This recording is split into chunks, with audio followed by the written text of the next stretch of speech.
अस्सलामुअलैकुम दोस्तों, तुसीं वेख रहे हो पाक पंजाब टीवी ते मैं हाँ तुहाडा दोस्त अब्दुल वाहिद।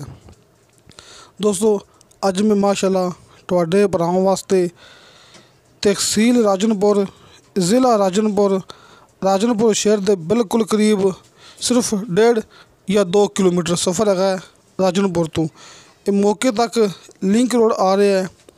डेरा इस ज़मीन के विच मौजूद है। ये वेखो बिजली सामने खंभा नज़र आ रहा है कि बिजली पानी मौके ते मौजूद है।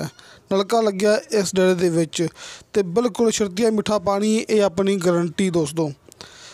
तो दोस्तों ये भरावां दिखा रहे हैं आपां ये ज़मीन भी ते ये जिहड़ा डेरा है ये भी। आपां डेरा मुकम्मल दिखा के उस तो बाद आपां भरावां नूं जिहड़ी ज़मीन है उनकी तसल्ली करांगे। दोस्तों 45 एकड़ ज़रई ज़मीन है। तहसीलो ज़िला राजनपुर शहर के बिल्कुल करीब।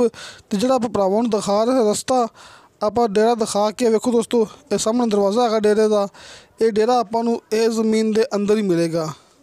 तो दोस्तों जी ये ज़मीन हैगी है भरावां दे सामने दिखा रहे आप रस्ता। दोस्तों इस रस्ते तो माशाअल्लाह इस ज़मीन का 15 एकड़ का फ्रंट लगता है। 45 एकड़ ज़रई ज़मीन तो 15 एकड़ इनका फ्रंट तो इंतहाई सस्ती ज़मीन ज़िला राजनपुर की। आ वेखो मौके तक रस्ता आ रहा सरकारी। दोस्तों मुकम्मल ज़मीन के विच माशाअल्लाह मालक ने झोना काश्त किया होया है।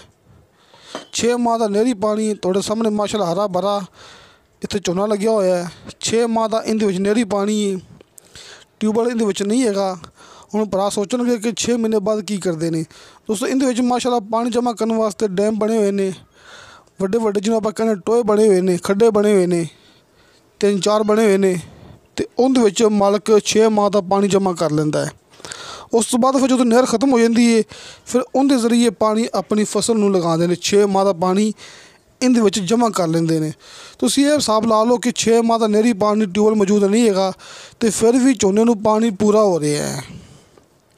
ये देखो दोस्तों देखो 45 एकड़ ज़रई ज़मीन एक ही बंदे के नाँ ते रजिस्ट्री इंतकाल कंप्यूटराइज रिकॉर्ड है।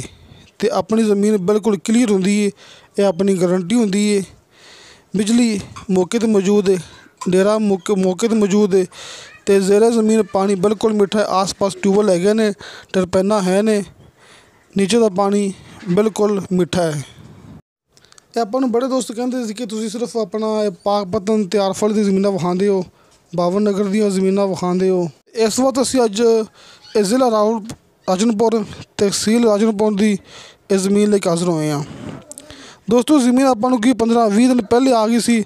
सिर्फ 15-20 दिन आपां वेट करते रहे हैं, चेक करते रहे हैं ज़मीन नूं कि ज़मीन विच कोई मसला तो नहीं हैगा, कोई लड़ाई झगड़ा तो नहीं हैगा। मुकम्मल आपां ज़मीन क्लीयर करके तो फिर आपां इहदी वीडियो यूट्यूब पर अपलोड की जाती है।